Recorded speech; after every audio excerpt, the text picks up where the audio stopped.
من يهده الله فلا مضل له ومن يضلله فلا هادي له ونشهد أن لا إله إلا الله وحده لا شريك له ونشهد أن سيدنا ونبينا ومولانا محمدا عبده ورسوله صلى الله تعالى عليه وعلى آله وأصحابه وبارك وسلم. أما بعد فأعوذ بالله من الشيطان الرجيم. بسم الله الرحمن الرحيم. قد نعلم إنه ليحزنك الذي يقولون فإنهم لا يكذبونك ولكن الظالمين بآيات الله يجحدون. وقال رسول الله صلى الله عليه وسلم كل أمتي يدخلون الجنة إلا من أبى. قيل ومن أبى؟ قال من أطاعني دخل الجنة ومن عصاني فقد أبى أو كما قال عليه الصلاة والسلام. শ্রদ্ধেয় সভাপতি, হযরত উলামায়ে কেরাম, সম্মানিত সুধী সমাজ, জেলার প্রত্যন্ত অঞ্চল থেকে আগত সর্বস্তরের মুসলমান ভাইয়েরা আমার, আমি আশা করি আপনারা সকলেই জানেন যে আজকের এই মুবারক সমাবেশের আয়োজন সিরাতুন নবীর নামে করা হয়েছে। তাই প্রথমে আমরা বোঝার চেষ্টা করি সিরাতুন নবী কথাটার অর্থ কি।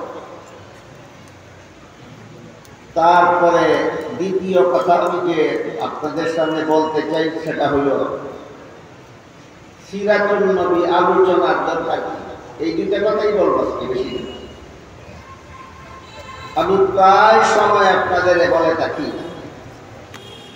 সিরাতুন নবী কথার অর্থ হলো আমাদের মহানবী মুহাম্মদুর রাসূলুল্লাহ সাল্লাল্লাহু আলাইহি ওয়াসাল্লামের জীবন ইতিহাস। সিরাত শব্দের আবিধানিক অর্থ হলো অবস্থা, আর পরিভাষাগতভাবে কোন লোকের সিরাত বলতে তার জীবন ইতিহাস বোঝায়। আর নবী শব্দটা আরবিতে দুই ভাবে ব্যবহৃত। নবী শব্দের একটি উচ্চারণ হলো নবিয়্যুন, এর অর্থ হলো যে কোনো নবী।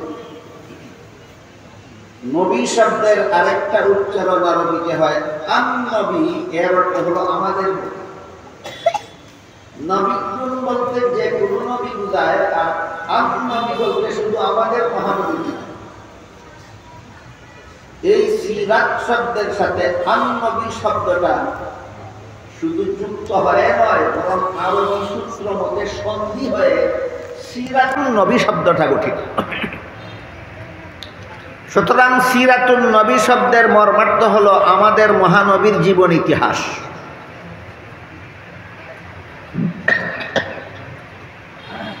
এই পৃথিবীতে আমাদের নবীর জীবন ইতিহাস 63 বছর। 63 বছর আগে এক রবিউল আউয়াল মাসে তিনি জন্মগ্রহণ করার মাধ্যমে এই পৃথিবীতে শুভাগমন করেছিলেন।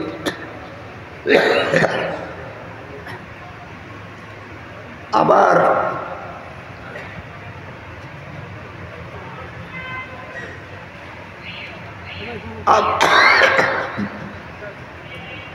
আবার 63 বছর পরে আরেক রবিউল আউয়াল মাসে তিনি এই পৃথিবীর থেকে বিদায় হয়ে গেছিলেন। 2 রবিউল আউয়ালের মধ্যবর্তী 63 বছর আমাদের মহানবী মুহাম্মদুর রাসূলুল্লাহ সাল্লাল্লাহু আলাইহি ওয়াসাল্লাম এই পৃথিবীতে বসবাস করেছিলেন।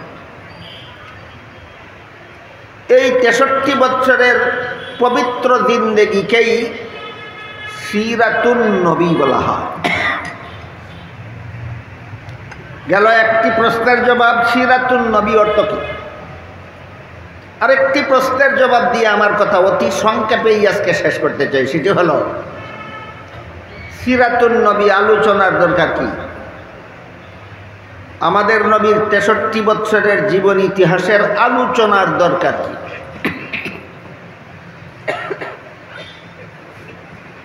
এর কারণ হলো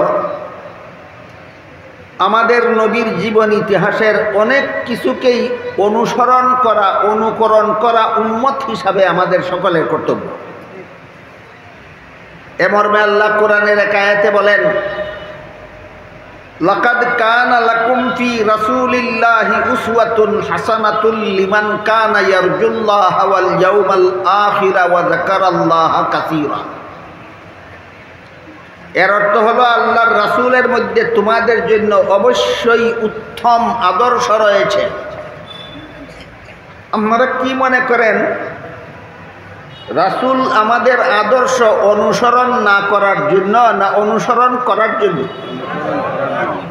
রাসূল মোদের আদর্শ অনুকরণ না করার জন্য না অনুকরণ করার জন্য?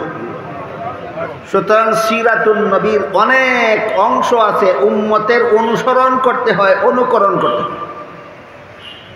আপনি যদি সিরাতুন নবী জানেনই না অথবা জানলেও মানেন না, কেউ সিরাতুন নবী জানে না, কেউ মানে না। সিরাতুন নবী যদি আপনি জানেন না অথবা মানেন না, তাহলে সিরাতুন নবীর যেসব অংশ উম্মতের জন্য অনুকরণ করা ফরজ, সিরাতুন নবীর কোনো অংশ উম্মতের জন্য অনুকরণ করা ওয়াজিব, সিরাতুন নবীর কোনো অংশ উম্মতের জন্য অনুকরণ করা সুন্নত। সিরাতুন নবী জানেন না অথবা মানেন না, ফরজ শিখবেন কোথায়? ওয়াজিব শিখবেন কোথায়? সুন্নত শিখবেন কোথায়?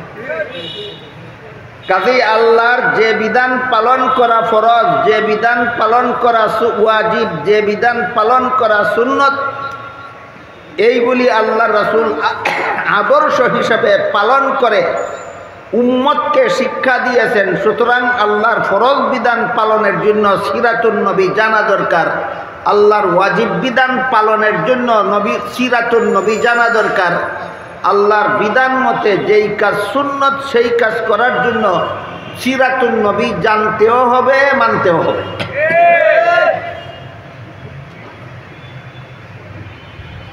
যেমন এক হাদিসে রাসূল করিম সাল্লাল্লাহু আলাইহি ওয়াসাল্লাম বলেন, সাল্লু কামা রাআইতুমুনি উসাল্লি,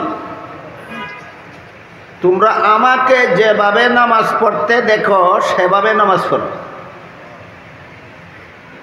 রাসূল কি বলেছেন তোমাদের যেভাবে মনে চায় সেভাবে নামাজ পড়ো, না আমি যেভাবে নামাজ পড়ি সেভাবে নামাজ পড়ো?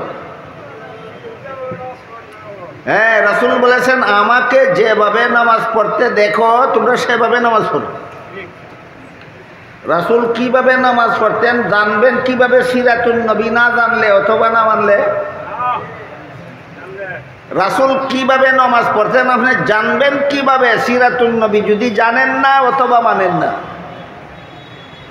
কাজেই রাসূলের অনুসরণে, রাসূলের অনুকরণে যদি আল্লাহর বিধান পালন করতে হয় তাহলে সিরাতুন নবী জানতেও হবে, মানতেও হবে।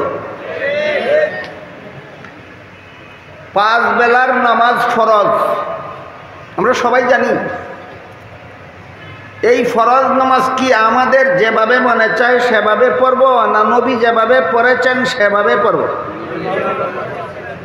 নবী কিভাবে 5 বেলার ফরজ নামাজ পড়েছেন আপনি জানতে পারবেন সিরাতুন নবী না জানলে, সেভাবে পড়তে পারবেন সিরাতুন নবী না মানলে।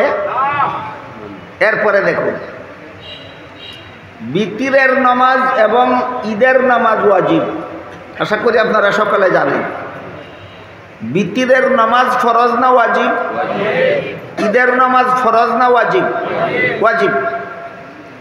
রাসূল যে বলেছেন তোমরা নামাজ পড়ো, আমাকে যেভাবে নামাজ পড়তে দেখো। আমরা বিতিরের নামাজ পড়ব, ঈদের নামাজ পড়ব যার যেভাবে মনে চায় সেভাবে, না নবী যেভাবে পড়েছেন সেভাবে? নবী কিভাবে বিতিরের নামাজ পড়েছেন, নবী কিভাবে ঈদের নামাজ পড়েছেন, সিরাতুন নবী জানলে বুঝবে, না না জানলে? সুতরাং না ফরজ নামাজ পড়তে পারবেন সিরাতুন নবী না জানলে, না ওয়াজিব নামাজ পড়তে পারবেন সিরাতুন নবী না জানলে। তারপরে দেখুন, তাহাজ্জুদের নামাজ হইল সুন্নত।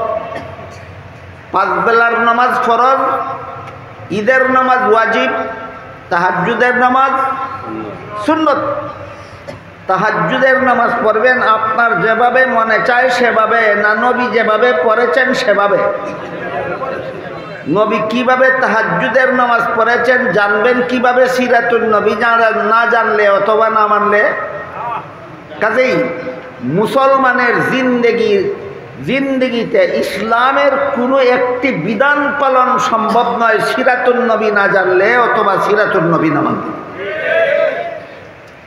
কাজেই নবীর জীবনের ইতিহাসের যে অংশ জানা না জানার উপর ফরজ আমল করতে না পারা না পারা নির্ভর করে। সিরাতুন নবীর সেই অংশ জানা ফরজ, সিরাতুন নবীর যেই অংশ জানা না জানার উপর কোনো ওয়াজিব আমল করা না করা নির্ভর করে। সিরাতুন নবীর সেই অংশ জানা ওয়াজিব, সিরাতুন নবীর যে অংশ জানা না জানার উপর সুন্নত আমল করা না করা নির্ভর করে। সিরাতুন নবীর সেই অংশের আলোচনা করা, শোনা, বোঝা সুন্নত। তাইলে সিরাতুন নবী অর্থ যে নবীর জীবন ইতিহাস, নবীর জীবনী ইতিহাসের কোন অংশ জানা ফরজ, যে অংশ না জানলে ফরজ আমল করা যাবে না। সিরাতুন নবীর কোন অংশ জানা ওয়াজিব, যে অংশ না জানলে ওয়াজিব আমল করা যাবে না। সিরাতুন নবীর কোন অংশ জানা সুন্নত, যে অংশ না জানলে সুন্নত আমল করা যাবে না। আর সিরাতুন নবীর এমন কিছু অংশ আছে যেগুলি না জানলেও ফরজ আমল করা যাবে, যেইগুলি না জানলেও ওয়াজিব আমল করা যাবে, যেইগুলি না জানলেও সুন্নত আমল করা যাবে। এইগুলি জানা না জানার উপর না কোনো ফরজ আমল নির্ভরশীল, না কোনো ওয়াজিব আমল নির্ভরশীল, না কোনো সুন্নত আমল নির্ভরশীল। এগুলি জানলেও আপনি ফরজ ওয়াজিব সুন্নত আমল করতে পারবেন, এগুলি না জানলেও আপনি ফরজ ওয়াজিব সুন্নত আমল করতে পারবেন। সিরাতুন নবীর সেই অংশটা, যে অংশ না জানলেও ফরজ আমল করা যায়, যে অংশ না জানলেও ওয়াজিব আমল করা যায়, যে অংশ না জানলেও সুন্নত আমল করা যায়, সিরাতুন নবীর সেই অংশটাও আলোচনা করা নফল বন্দেগীর সওয়াব। তাহলে সিরাতুন নবীর সর্বমোট 4টা অংশ। এক অংশ জানা ফরজ, এক অংশ জানা ওয়াজিব, এক অংশ জানা সুন্নত, এক অংশ জানা নফল। সিরাতুন নবীর সর্বমোট কটা অংশ বুঝলাম আমরা তখন? 4টা। সিরাতুন নবীর এক অংশ জানা ফরজ, এক অংশ জানা ওয়াজিব, এক অংশ জানা সুন্নত, এক অংশ জানা নফল। কোন অংশ জানা ফরজ, যেটা না জানলে ফরজ আমল করা যায় না। কোন অংশ জানা ওয়াজিব, যেটা না জানলে ওয়াজিব আমল করা যায় না। কোন অংশ জানা সুন্নত, যেটা না জানলে সুন্নত আমল করা যায় না। সিরাতুন নবীর কোন অংশ জানা নফল, যেটা না জানলেও ফরজ আমল করা যায়, ওয়াজিব আমল করা যায়, সুন্নত আমল করা যায়। কোনো আমল করা নির্ভরশীল নয়, জানেন আর না জানেন সব আমলই করতে পারবেন। এমন অংশের আলোচনা করাও নফল বন্দেগীর সওয়াব। এবার এর উদাহরণ শুনে। আমাদের নবী মুহাম্মদুর রাসূলুল্লাহ সাল্লাল্লাহু আলাইহি ওয়াসাল্লাম রবিউল আউয়াল মাসের একদল ঐতিহাসিকদের মতে 12 তারিখ রবিউল আউয়াল মাসের 12 তারিখ জন্মগ্রহণ করেছিল। সমস্ত ঐতিহাসিক এই ব্যাপারে একমত নয়। কাজে একমত আর দ্বিমতের আলোচনায় আমি আজকে যাচ্ছি না। আমি আপাতত ধরে নিলাম যারা 12 তারিখের কথা বলেছেন তাদের কথাটাই ধরে নিলাম। একদল ঐতিহাসিকদের মতে আমাদের নবী মুহাম্মদুর রাসূলুল্লাহ সাল্লাল্লাহু আলাইহি ইসলাম রবিউল আউয়াল মাসের 12 তারিখ জন্মগ্রহণ করেছিলেন। রাসূলের জন্মের আলোচনাকেই, রসুলের জন্মকেই মিলাদুন নবী বলা হয়। জীবন ইতিহাসকে বলা হয় সিরাতুন নবী, আর জন্মকে বলা হয় মিলাদুন নবী, যেন কোনো সময় ভুলে না যায়। 63 বছরের জীবন ইতিহাসকে বলা হয় সিরাতুন নবী, আর নবীর জন্মের ঘটনাকে বলে মিলাদুন। রসুল যে জন্মগ্রহণ করেছিলেন, রাসূল করিম সাল্লাল্লাহু আলাইহি ওয়াসাল্লাম মায়ের গর্ভ থেকে খতনাকৃত অবস্থায় জন্মগ্রহণ করেছেন। অন্যান্য মানুষ জন্ম হওয়ার পরে খতনা করা হয়, রাসূলকে আল্লাহর কুদরতি ব্যবস্থায় খতনা করা অবস্থায় আল্লাহ ভূমিষ্ঠ করাইছেন। বুঝে থাকলে বলুন, রসুল কি জন্মের পরে খতনা করার দরকার ছিল, না খতনা করা অবস্থায় জন্মগ্রহণ করেছেন? রসুল খতনা করা অবস্থায় জন্মগ্রহণ করেছেন। এটা জানলেও 5 বেলার ফরজ নামাজ পড়া যাবে, না জানলেও পড়া যাবে। এটা জানলেও ঈদের ওয়াজিব নামাজ পড়া যাবে, না জানলেও ঈদের ওয়াজিব নামাজ পড়া যাবে। রসুল খতনা করা অবস্থায় ভূমিষ্ঠ হয়েছিলেন। এটা জানলেও তাহাজ্জুদের সুন্নত নামাজ পড়া যাবে, না জানলেও তাহাজ্জুদের নামাজ সুন্নত পড়া যাবে। সুতরাং নবীর জন্মের কাহিনী জানা না জানার উপর উম্মতের কোনো ফরজ আমল নির্ভরশীল নয়, উম্মতের কোনো ওয়াজিব আমল নির্ভরশীল নয়, উম্মতের কোনো সুন্নত আমল নির্ভরশীল নয়। শুধু আলোচনা করলে নফল বন্দেগীর সওয়াব হয়। নবীর জীবনের যে অংশ আলোচনা না করলেও ফরজ ওয়াজিব সুন্নাত আমল করতে কোনো অসুবিধা হয় না, সেই অংশের আলোচনায় সওয়াব কেন? আল্লাহ পাক রব্বুল আলামিন পবিত্র কোরআনে বলেন, ওয়া রাফা'না লাকা যিকরাক, আপনার আলোচনাকে আমি মর্যাদাশালী করে দিয়েছি। নবীর জীবনের যে কোনো অংশের আলোচনা আল্লাহর দৃষ্টিতে মর্যাদাশালী। নবীর জিন্দেগির যে কোনো অংশের আলোচনা আল্লাহর দৃষ্টিতে মর্যাদাশালী। কাজেই নবীর জন্মের গঠন আলোচনাও আল্লাহর কাছে মর্যাদার ব্যাপার, নবীর দুধ পানের ঘটনাও আল্লাহর কাছে মর্যাদার ব্যাপার, নবীর শৈশবকালের আলোচনাও আল্লাহর কাছে মর্যাদার ব্যাপার, নবীর খানাপিনার আলোচনাও আল্লাহর কাছে মর্যাদার ব্যাপার, নবীর ঘুমানির আলোচনাও আল্লাহর কাছে মর্যাদার ব্যাপার, নবীর পেশাব পায়খানার আলোচনাও আল্লাহর কাছে মর্যাদার ব্যাপার। এই জন্য নবীর জন্মের মতো কেউ জন্ম হতে পারবে না, নবীর দুধ পানের মতো কেউ দুধ পান করতে পারবে না, নবীর ইনসাফের মতো কেউ ইনসাফ করতে পারবে না, নবীর পেশাবের মতো কারো পেশাব হবে না, নবীর পায়খানার মতো কারো পায়খানা হবে না। তারপরও আলোচনা করলে নফল বন্দেগীর সব কেন? আল্লাহ বলেছেন, রাফা'না লাকা যিকরাক, আপনার জিন্দেগির যে কোনো অংশের আলোচনাকে আমি মর্যাদাশালী করে দিয়েছি। গেল, নবী জন্ম হয়েছিলেন কিভাবে? 1 নম্বর, নবী জন্ম হয়েছিলেন খতনাকৃত অবস্থায়। আরেক বিবরণে উল্লেখ আছে নবী জন্ম হয়েছিলেন নার কাটা অবস্থায়। সন্তান মায়ের গর্ভে থাকাকালে সন্তানের নাভির সাথে মায়ের গর্ভতলীর একটা নলের সংযোগ থাকে। এই নল দিয়া মায়ের শরীরের রক্ত সন্তানের শরীরে পৌঁছে। এই জন্য মায়ের গর্ভে প্রায় বৎসরখানেক সময় থাকে, কিন্তু তার কোনো খাদ্যের দরকার হয় না। কারণ আমরা যে খাদ্য খাই সেই খাদ্য খাইলে পরে শরীরে রক্ত উৎপাদন হয়। গর্ভের সন্তানের শরীরে রক্ত উৎপাদন হতে হয় না, মায়ের শরীরের রক্ত তার শরীরে একটা নল দিয়ে পৌঁছে যায়। এই জন্য তার খাদ্যের দরকার হয় না। ভূমিষ্ঠ হওয়ার পরে গর্ভতলীর সাথে সংযুক্ত সেই নলটা কেটে দিতে হয়। এটাকে আমাদের আঞ্চলিক পরিভাষায় নার কাটা বলা হয়। আমাদের নবী মায়ের গর্ভ থেকে নার কাটা অবস্থায় ভূমিষ্ঠ হয়েছিল। এরপরে ভূমিষ্ঠ হওয়া মাত্রই আল্লাহর শুকরিয়া আদায় করে দোয়া পড়েছিলেন। আল্লাহর শুকরিয়া আদায় করে দোয়া পড়েছিলেন। মা আমেনার গর্ভ থেকে ভূমিষ্ঠ হলেও দুধ পান করেছিলেন দুধ মা হালিমা সাদিয়া রাদিয়াল্লাহু আনহা। আপনারা বলুন, হালিমার নিজের কোনো সন্তান জন্ম না হলে আমেনার সন্তানকে দুধ পান করাতে পারতেন? কাজেই হালিমার নিজেরও দুধ পানকারী একটা শিশু ছেলে ছিল, এই জন্য হালিমা নিজের ছেলেকেও দুধ পান করাতেন, আমেনার ছেলেকেও দুধ পান করাতেন। এমত অবস্থায় হালিমার দুধ পানকারী সন্তান কজন হলো? 2 জন। এই জন্য মুহাম্মদুর রাসূলুল্লাহ সাল্লাল্লাহু আলাইহি ওয়াসাল্লাম দুধ মা হালিমার 1 স্তনের দুধ নিজে পান করতেন, আর 1 স্তনের দুধ তার দুধ ভাইয়ের জন্য রেখে দিতেন। এই বিষয়গুলি না জানলে আপনি 5 বেলার ফরজ নামাজ পড়তে পারবেন না। না পারবেন? এই বিষয়গুলি না জানলে আপনি ঈদের ওয়াজিব নামাজ, বিতিরের ওয়াজিব নামাজ পড়তে পারবেন না। পারবেন? এই বিষয়গুলি না জানলে আপনি সুন্নত তাহাজ্জুদের সুন্নত নামাজ পড়তে পারবেন না। পারবেন? তাহলে এইগুলি জানা না জানার উপর উম্মতের কোনো ফরজ আমলও নির্ভরশীল নয়, ওয়াজিব আমলও নির্ভরশীল নয়, সুন্নত আমলও নির্ভরশীল নয়। কিন্তু এরপরেও এইগুলির আলোচনা করলে নফল বন্দেগীর সওয়াব হয়। তাহলে আল্লাহ পাক রব্বুল আলামিন যে কোরআনে বললেন আল্লাহর রাসূলের মধ্যে রয়েছে তোমাদের আদর্শ, রাসূলের অনুসরণ করো, অনুকরণ করো। এবার বলুন, আমার কথা বুঝে থাকলে, রাসূল যেভাবে জন্ম হয়েছিলেন সেইভাবে কোনো উম্মত জন্ম হতে পারবে?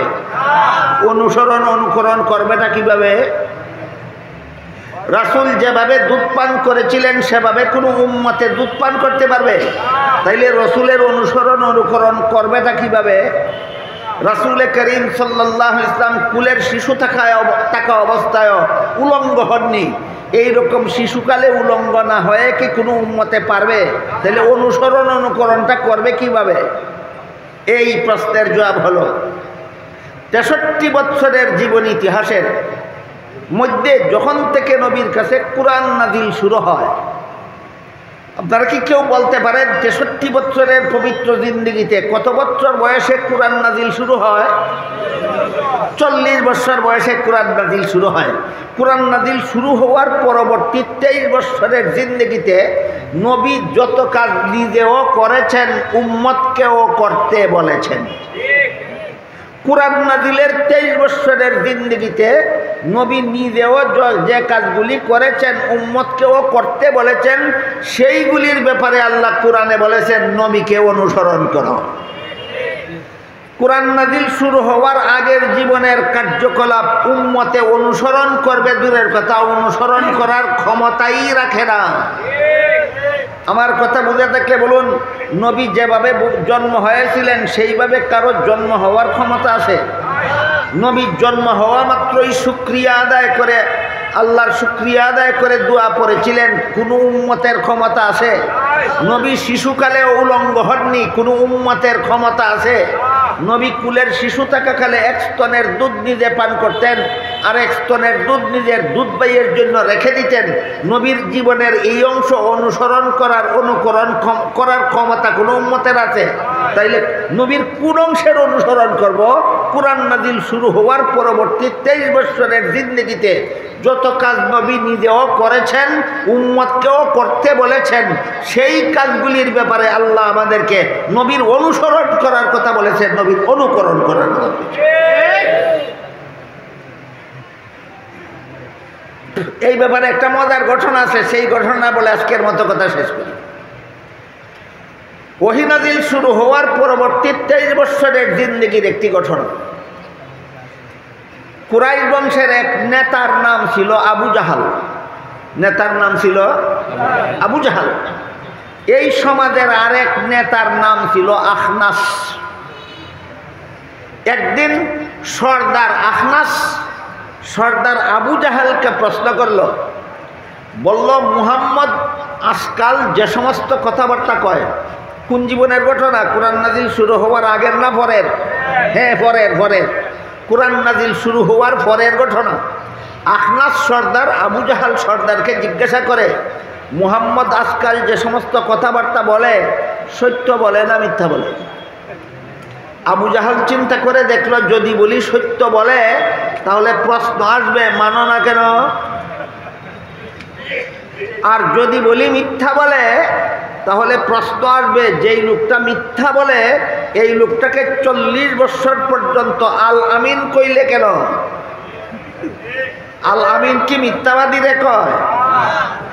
আবু জেহেল কেমন কেমন ফান্দ বসে বুঝলেন? আখনাস যখন জিজ্ঞাসা করলাম মুহাম্মদ আজকাল যে সমস্ত কথাবার্তা বলে সত্য বলে না মিথ্যা বলে, আবু জাহাল চিন্তা করে দেখে যদি বলি সত্য বলে সাথে সাথে প্রশ্ন আসবো মানস না কেন, আর যদি বলি মিথ্যা বলে সাথে সাথে প্রশ্ন আসবে যেই লোকটা মিথ্যা বলে এই লোকটাকে 40 বছর পর্যন্ত আল আমিন কইলে কেন? ফান্দে পড়ে আবু জাহাল একটা তৃতীয় পথ বাইর করছে। 3 নম্বর একটা পথ বাইর করে জবাব দিছে, কয় মুহাম্মদ যতদিন পর্যন্ত নিজে কথা বলেছে ততদিন সত্য বলেছে, এই ততদিনের মেয়াদকাল হইল 40 বছর। মুহাম্মদ নিজের পক্ষ থেকে যতদিন কথা বলেছে সত্য কথা বলেছে এই জন্য 40 বছর পর্যন্ত তাকে আমরা আল আমিন বলেছি। কিন্তু যেদিন থেকে কুরআন নাজিল হওয়ার কথা বলে এই দিন থেকে মিথ্যা বলে, এই জন্য এখন আর মানি না। দেখেন বান্দরে কেমন একটা জবাব বাইর করছে। কুরআন নাজিল হওয়ার আগের 40 বছরে যত কথা বলছে আল্লাহর কথা না, এগুলি ছিল মুহাম্মদের নিজের কথা, এগুলি ছিল সত্য, এই জন্য এতদিন আল আমিন বলেছি। আর কুরআন নাজিল হওয়ার কথা যে বলে এই কুরআন আসলে আল্লাহর কথা না, এই কুরআন আল মুহাম্মদের মন গড়া বানানো কথা। এই কুরআন রে আল্লাহর কথা যখন থেকে বলে তখন থেকে মিথ্যা বলে, এই জন্য এখন আর মানি না। আবু জাহালের এই জবাবে নবী অন্তরে বড় ব্যথা পেলেন। নবীর অন্তরকে সান্ত্বনা দিয়ে আল্লাহ পাক রব্বুল আলামিন সূরা আনআমের 33 নম্বর আয়াত নাযিল করে বলেন, কাদ না'লামু ইন্নাহু লা ইয়াহজুনুকাল্লাযী ইয়াকুলুন ফাইন্নাহুম লা ইউকাযযিবুনাকা ওয়ালাকিন্নাজ যালিমিনা বিআয়াতিল্লাহি ইয়াজহাদুন। হে রাসূল করিম সাল্লাল্লাহু আলাইহি ওয়াসাল্লাম, আবু জাহালের জবাবে আপনি অন্তরে ব্যথা পেয়েছেন। আবু জেহেল কি বলেছে? আপনি যা বলেছিলেন সব সত্য, আর আমি কুরআনে যা বলেছি সব মিথ্যা। নবীর কথা সত্য, নবী আল আমিন, নবী সত্যবাদী, আল্লাহর কুরআন মিথ্যা। তাহলে চিন্তা করে দেখুন আবু জেহেল কি আপনাকে মিথ্যাবাদী সাব্যস্ত করলো না আমি আল্লাহকে মিথ্যাবাদী সাব্যস্ত করব? নবীরে কয় আল আমিন, নবীর প্রশংসা করে, নবীর গুণ গায়, আর আল্লাহর কুরআন মানে না। গুণ গায় নবীর, কুরআন মানে না আল্লাহর। গুণ গায় নবীর, কুরআন মানে না আল্লাহর। গুণ গায় নবীর, কুরআন মানে না আল্লাহর। এইটা কোনো মুসলমানের চরিত্র নয়, এটা আবু জাহালের চরিত্র। নবীর গুণ গাইল কতদিন? কুরআন নাজিল হওয়া শুরু হয়নি যতদিন কুরআন নাজিল শুরু হয়নি ততদিন নবীর গুণ গাইছে। যখন থেকে কুরআন নাজিল শুরু হয়েছে তখন নবীরে মিথ্যাবাদী বলে আখ্যায়িত করেছে। এই জন্য আল্লাহ বলেন, ফাইন্নাহুম লা ইউকাযযিবুনাকা ওয়ালাকিন্নাজ যালিমিনা বিআয়াতিল্লাহি ইয়াজহাদুন। এরা তো আপনাকে মিথ্যাবাদী বলে না, আপনি 40 বছর পর্যন্ত যত কথা বলেছেন সত্য বলেছেন, আপনি সত্যবাদী, আপনি আল আমিন। আর কুরআনে আমি যত কথা বলেছি সেইগুলিকে মিথ্যা আখ্যায়িত করে। সুতরাং দুশ্মনগুলি আপনার দুশ্মন না, দুশ্মনগুলি স্বয়ং আমি আল্লাহর দুশ্মন। এই জন্য কুরআন নাজিল শুরু হওয়ার পরবর্তী 23 বছরের জিন্দেগিতে নবী যত কাজ নিজেও করেছেন, উম্মতকেও করতে বলেছেন, সেই কাজগুলি করলেই শুধু জাহান্নাম থেকে নাজাত পাওয়া যাবে, জান্নাত লাভ করা যাবে। আর এই কাজগুলি সিরাতুন নবী না জানলে বিন্দু মাত্র জানতে পারা যাবে না। কুরআন নাজিল শুরু হওয়ার পর থেকে নবী যত কাজ নিজেও করেছেন, উম্মতকেও করতে বলেছেন। কুরআন নাজিল শুরু হওয়ার পর থেকে নবীর জীবনের বাকি অংশ কত দিনের? 23 বছরের। এই 23 বছরের সিরাতুন নবী না জানলে কলেমার দাওয়াত পাইলা কোথায়? এই 23 বছরের সিরাতুন নবীর অংশ হইল কলেমার দাওয়াত, ইমানের দাওয়াত। 23 বছরের সিরাতুন নবীর অংশ হইল 5 বেলার নামাজ। 23 বছরের সিরাতুন নবীর অংশ হইল রমজানের রোজা। 23 বছরের সিরাতুন নবীর অংশ হইল হজ। 23 বছরের সিরাতুন নবীর অংশ হইল যাকাত। 23 বৎসরের সিরাতুল নবীর অংশ হইল ইবাদত বন্দেগী, 23 বৎসরের সিরাতুল নবীর অংশ হইল নবীর সুন্নত। আর এই 23 বৎসরের সিরাতুল নবীর অংশ বাদ দিলে আগের জীবনের নবী যা কিছু বলেছেন, যা কিছু করেছেন, এই কোরআনের সাথে কোনো সম্পর্ক নাই। ওইগুলি আবু জাহেলেও মানত। এখনো যদি তুমি কোরআন নাজিল হওয়ার আগের জীবন মানো, পরের জীবন মানো না, তাহলে তোমার মধ্যে আর আবু জাহালের মধ্যে কোনো পার্থক্য নাই। আশা করি আমার কথা বুঝে থাকলে আপনারা অনায়াসে বুঝতে পেরে থাকবেন সিরাতুল নবীর দরকার আছে কি না দরকার নাই। নবী উম্মতের কাছে দুইটা জিনিস রেখে গেছেন, বলে গেছেন তারাকতু ফীকুম আমরাইনি লান তাদিল্লু মা তামাসসাকতুম বিহিমা কিতাবাল্লাহি ওয়া সুন্নাত রাসূলি আও কামা ক্বালা আলাইহিস সালাতু ওয়াস সালাম। রাসূল বলেন, হে আমার উম্মত মুসলমানেরা, আমি দুনিয়ার থেকে বিদায়কালে তোমাদের হাতে দুটি জিনিস রেখে যাচ্ছি। যতদিন পর্যন্ত আমার রেখে যাওয়া দুটি জিনিস শক্তভাবে ধারণ করে থাকবে, ততদিন পর্যন্ত তোমরা বিপদগামী হবে না, জাহান্নামের পথের যাত্রী হবে না। একটি জিনিসের নাম হইল আল্লাহর কিতাব কুরআন, দ্বিতীয় জিনিসটার নাম হইল রসুলের সুন্নাহ হাদিস। এই কুরআন আর হাদিস তোমাদের কাছে রেখে গেলাম। যতদিন পর্যন্ত কুরআন আর হাদিস মতো জীবনযাপন করবে, ততদিন তোমরা জাহান্নামের পথের যাত্রী হবে না। এবার বুঝে থাকলে বলুন, কুরআন নবী উম্মতের কাছে রেখে গেছেন, কুরআন নবী আল্লাহর কাছ থেকে প্রাপ্ত হয়েছেন 40 বৎসরের জিন্দেগিতে না 23 বৎসরের জিন্দেগিতে? তুমি যদি 23 বৎসরের সিরাতুল নবী মানো না, তোমার পক্ষে কুরআন মানার কোনো পথ নাই। এই 30 পারা কুরআনের ব্যাখ্যা স্বরূপ আল্লাহর রসুল প্রায় 10 লক্ষ হাদিস উম্মতের হাতে রেখে গেছেন। বলে গেছেন, হাদিসের অনুসরণে জীবনযাপন করলে তোমরা জাহান্নামী হবে না। এই 10 লক্ষ হাদিসের সম্পর্ক আগের 40 বৎসরের সাথে নয়, পরবর্তী 23 বৎসরের সাথে। সুতরাং সিরাতুল নবীর 23 বৎসর যদি মানেন না, আপনার কুরআন মানার কোনো পথ নাই।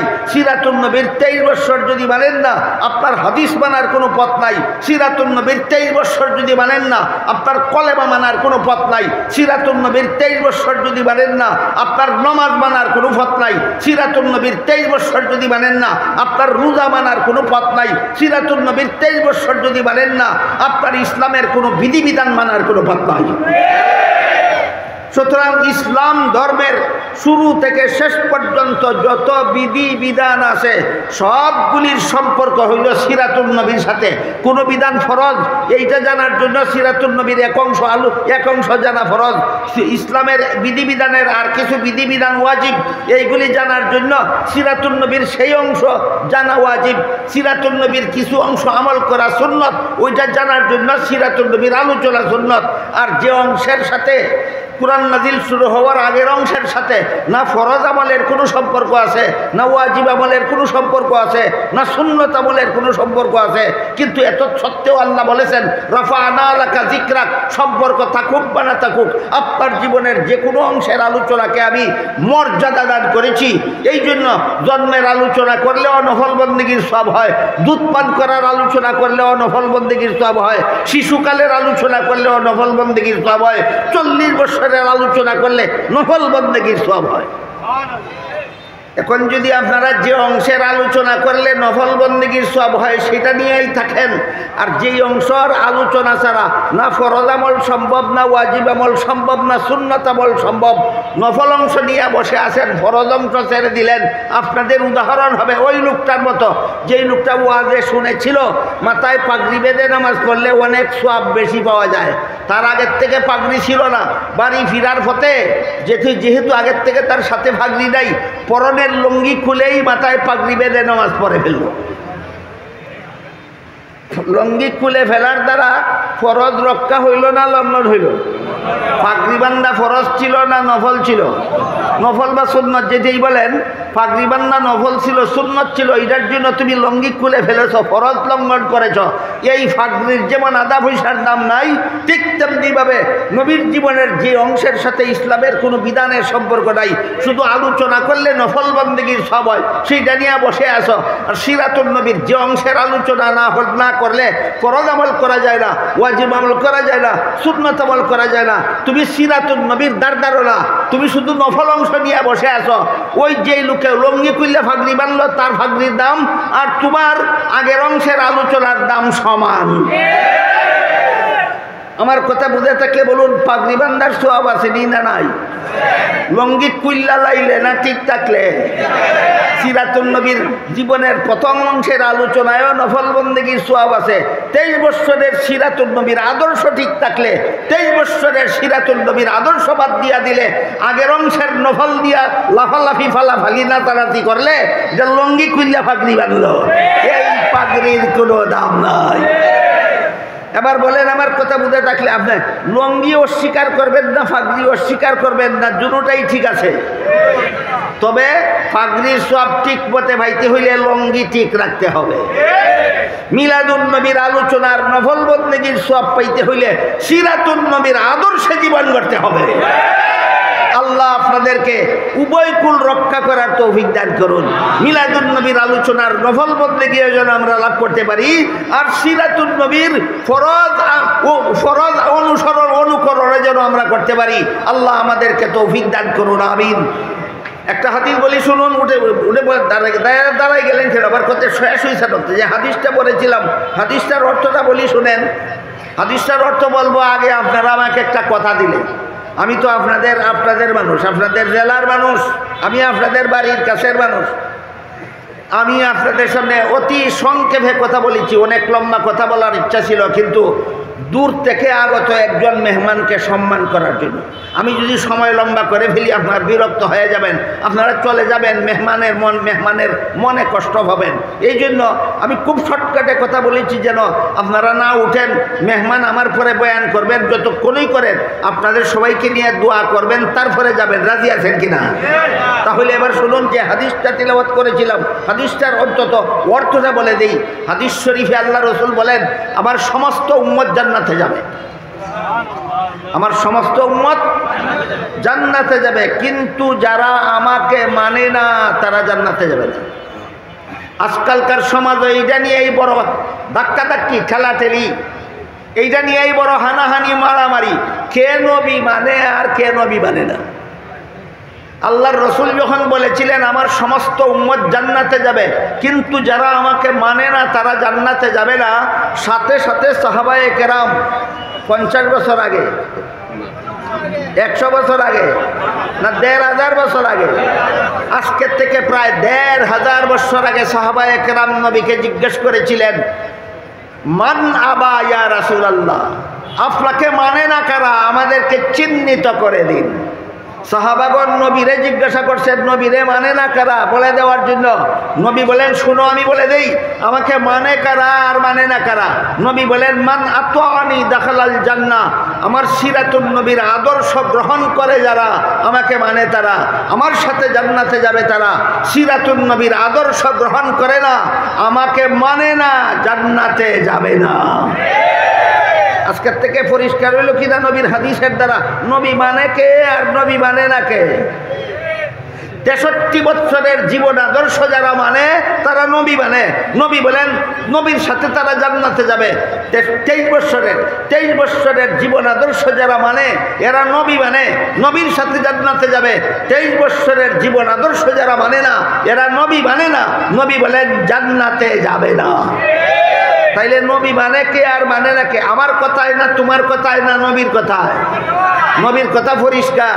নবীর আদর্শ মানো। নবীর আদর্শ আগের 40 বছরে নয়, নবীর আদর্শ পরবর্তী 23 বছরে। নবীর আদর্শ মানো, যান নবীর সাথে জান্নাতে যাও।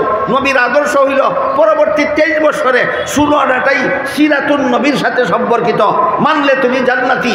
আল্লাহর রাসূল বলেন, এ আমার জীবন আদর্শ যারা মানে না এরা জান্নাতি নয়, এরা জাহান্নামী।